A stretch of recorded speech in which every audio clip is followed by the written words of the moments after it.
My husband gave me an ultimatum, agree to an open marriage or get divorced. Now he regrets the decision he pushed for. My husband Leo and I have been together for 7 years, married for 4. We don't have kids, and we don't plan to. 2 years ago, Leo sat me down and told me he wanted an open marriage. I was devastated. I couldn't understand why I wasn't enough for him. I couldn't imagine sharing him. He reassured me over and over that he loved me, that this wasn't about replacing me, that it was just about spicing things up. He insisted it was purely physical and wouldn't change our emotional connection. I asked him if there was someone else. He said no. To this day, I'm not sure if I ever fully believed that. I told him no at first. I was hurt and angry. But he kept pushing for a week. Eventually, he gave me an ultimatum, agree to an open marriage or we get divorced. I was terrified of losing him. So I agreed. We created rules, no bringing other partners into our home. Health testing every 3 months. 1 weekend a month is reserved just for us. Any money spent on other partners had to come from personal accounts. For the first 3 months, I didn't participate. Leo did immediately. He was out often. Staying out late. Coming home cheerful and affectionate. Meanwhile, I felt like I was falling apart inside. I felt unattractive. Not enough. Lonely in my own marriage. Eventually, I told my sister Katie and my best friend Jessie everything. They both encouraged me to stop sitting on the sidelines. If this was the agreement, then I had every right to live by it too. I didn't feel confident. I've never seen myself as conventionally attractive. I was afraid I'd embarrass myself. But they helped me set up dating profiles. And the response shocked me. I had more interest than I knew what to do with. When I told Leo, he seemed surprised, but told me to do what I wanted. My first date was respectful and kind. No pressure. Just conversation, dinner, and a genuinely good time. It reminded me that I was still desirable. Still interesting. Still worthy of attention. That experience changed something in me. I started going on more dates. Many of the men I met treated me well. I felt appreciated. Valued. Desired. My confidence grew in ways I hadn't felt in years. Now, I'm seeing 2 people alongside my husband. Mark has been in my life for about 6 months. It's steady, comfortable, safe. Stephen is more casual, lighthearted, easy, and fun. They both understand my situation and are fine with it. Leo's experience hasn't been the same. At first, he seemed to be thriving. But over time, that changed. He started complaining. He said dating was expensive. He said many women wanted an emotional connection before anything else. He was frustrated that younger women weren't interested in him the way he expected. Meanwhile, I was out regularly. Now he stays home more often. He says he misses us. He wants more date nights.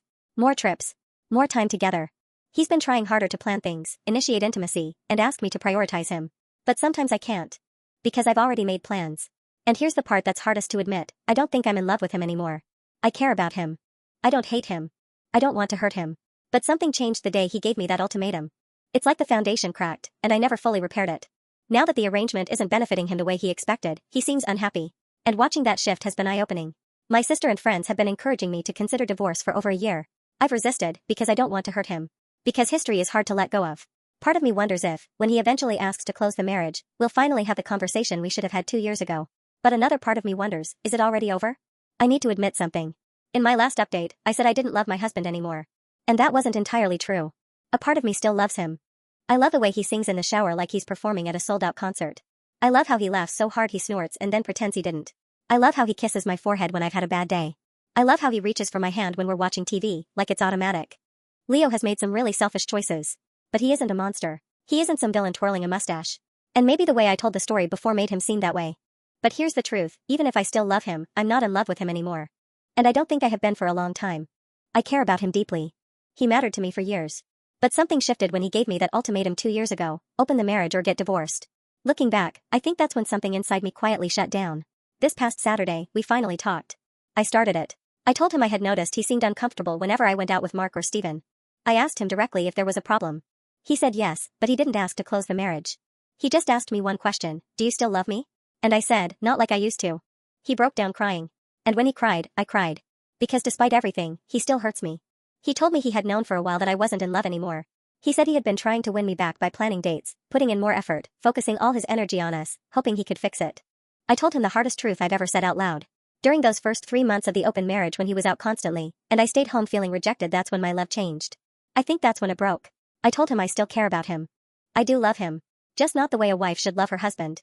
He asked me if I loved Mark or Stephen. I said no. I care about them. I enjoy my time with them. But I'm not in love with them either. Then I asked him something I probably should have asked 2 years ago. Why did you really want the open marriage? And this time he told me the truth. There was someone at work. He had feelings for her. And she was interested in him too. The open marriage wasn't about spicing things up. It was about getting permission. He admitted he never expected me to actually find partners of my own. Back then, my confidence was so low that he assumed nothing would come of it. He didn't plan for me to thrive. He said he didn't like me seeing other men. But he knew it wouldn't be fair to stop me after I agreed to it. For him, the open marriage was casual. Short-term connections. Nothing emotional. But when I started seeing Mark regularly, when Steven became consistent, he got scared. He thought he was losing me. The irony is, he lost me long before that. We cried a lot that night. We talked for hours. And in the end, we made the decision we probably should have made 2 years ago. We're getting divorced. The house is in his name, so I'm moving out. I'm going to stay with my sister Katie for a while. He told me I didn't have to leave right away. He said I could stay until everything was finalized. But I can't. It's too hard to sit across from someone you once planned forever with and realize forever quietly expired. I don't feel victorious. I don't feel powerful. I don't even feel heartbroken the way I expected to. I just feel tired. Some people wanted me to clap back. To rub it in. To celebrate that things didn't work out the way he imagined. But this doesn't feel like winning. It feels like mourning something that slowly faded while we both pretended it was still alive. I loved him. A part of me probably always will. But sometimes love isn't enough to fix what's already been broken. And now I'm walking away not because I hate him, but because staying would hurt even more. Leo and I are still in the middle of our divorce. As far as divorces go, it's been peaceful. Or at least as peaceful as something like this can be. We mutually agreed to end it. We had a prenup. So, splitting everything has been straightforward 50-50, no dramatic courtroom battles, no screaming matches. My lawyer says everything should be finalized by the end of the year. Leo has even insisted on giving me alimony. I told him I don't want it. At this point, I just want a clean break. After my last update, a lot of people told me to think harder about Leo's explanation for the open marriage, especially about the coworker. And even though it doesn't really change the outcome, I decided I needed the full truth for my own closure. So I asked him to be completely honest about the woman from work. He admitted there was more to the story. And honestly, I've chosen to believe him. Even if there are still details missing, it doesn't really matter anymore. We're divorcing. I don't have the energy to dissect every piece of it. Here's the timeline he gave me. Before everything happened, he had been posting anonymously online, asking for advice about certain personal interests.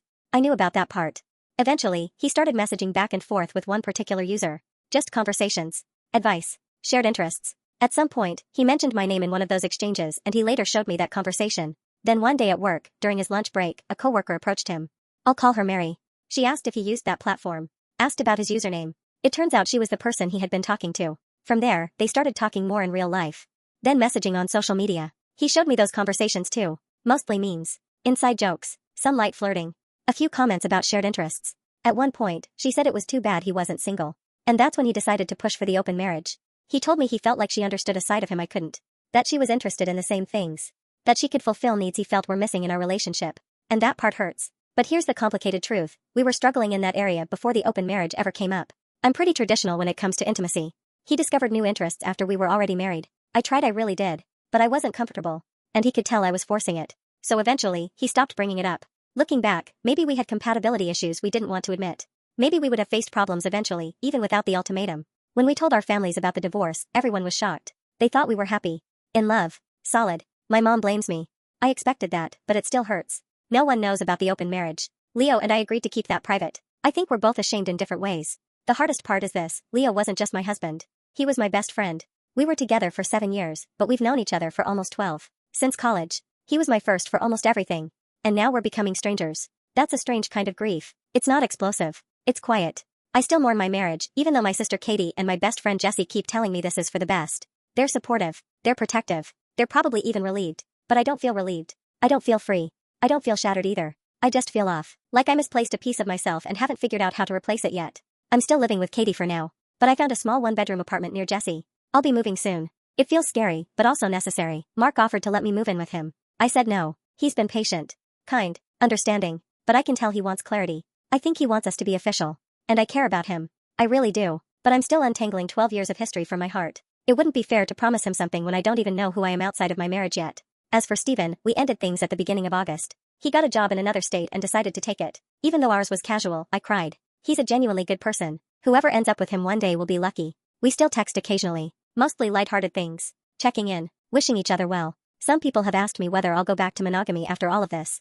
The answer is yes. I know open relationships work for some people. I respect that. But it doesn't work for me. Even when everything was consensual, I carried guilt. I constantly felt like I was betraying someone, my husband, my partners, even myself. I don't think I was ever fully at peace with it. Jessie says I need therapy. She's probably right. I've been looking, but finding a therapist who's available and feels like the right fit is harder than I expected. I'm hoping to start before the divorce is finalized.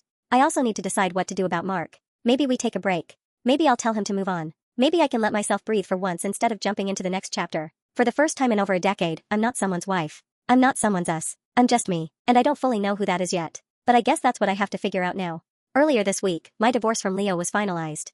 And when it happened, I cried. But not in the way I expected. It wasn't the heavy, grieving kind of crying I did months ago when everything first started falling apart. This time, it was different. It was relief. Relief that it was finally over. Relief that I could close that chapter. Relief that I could finally start moving forward. I did accept the alimony Leo offered. It's not a huge amount, but it helps with some extra expenses and gives me breathing room while I rebuild. I suspect he offered it partly out of guilt. A lot happened in our marriage, and I think this was his way of trying to make peace with that. But his reasons aren't my concern anymore. For the first time in a long time, I don't feel responsible for managing his feelings.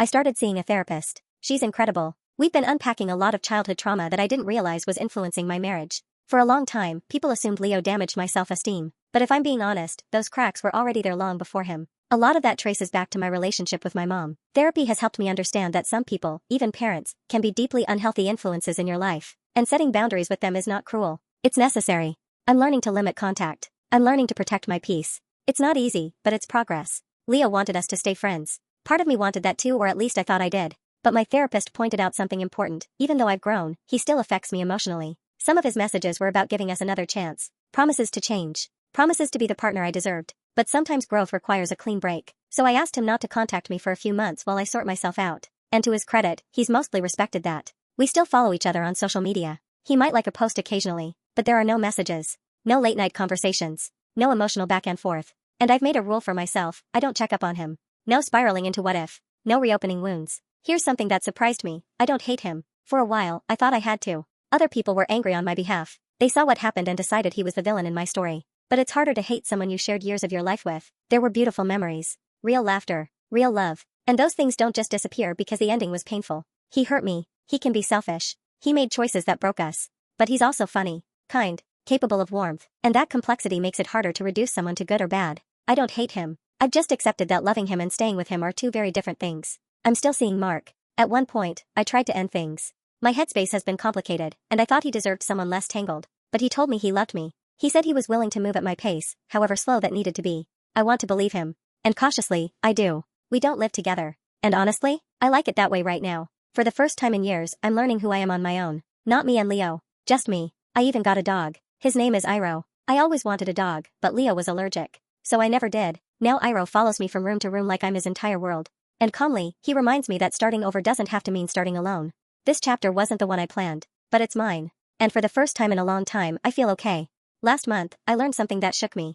Leo had been checking my social media almost every day. Apparently, he believed that because I hadn't blocked him, it meant there was still hope. That leaving that digital door open meant there was still a chance for us. That was never my intention. So I made a decision. I blocked him. Quietly. No warning. No message. I assumed life would just continue. I was wrong. Not long after, his mother showed up at my home. She was furious. She accused me of pushing him toward ending his life. She said blocking him had driven him over the edge. She implied that if something happened to him, it would be my fault. Hearing that rattled me. For almost 2 weeks, I felt constantly on edge. Anxious. Guilty. Questioning myself. Even though logically, I knew I hadn't done anything wrong. Leo had been placed on a psychiatric hold and was later released. I know this because he sent me a letter. In it, he apologized for what his mother said. He said he would cover any damages caused by her confrontation. But then he asked for one more thing. He asked if we could meet. Just once. One final time. He said he really needed to talk to me. And now I'm stuck. Maybe I'm still too much of a people pleaser. Maybe it's because he was part of my life for 12 years. Maybe it's lingering guilt, even though I know his choices are not my responsibility. But part of me wants to meet him. And another part of me wants to pretend I never saw the letter. I genuinely don't know what to do. I brought it up in therapy. My therapist asked me a simple question. Do you truly believe there's any benefit to meeting him? And when I'm honest with myself, I don't think there is. But knowing that doesn't erase the emotional pull. Logic and emotion are not always on the same page. I also worry about something else. What if I slip back into who I used to be? The version of me that put everyone else first. The version that ignored her own needs to keep the peace. I've worked hard to build boundaries. To rebuild my sense of self. I'm scared of undoing that progress. But at the same time, there are things I never said.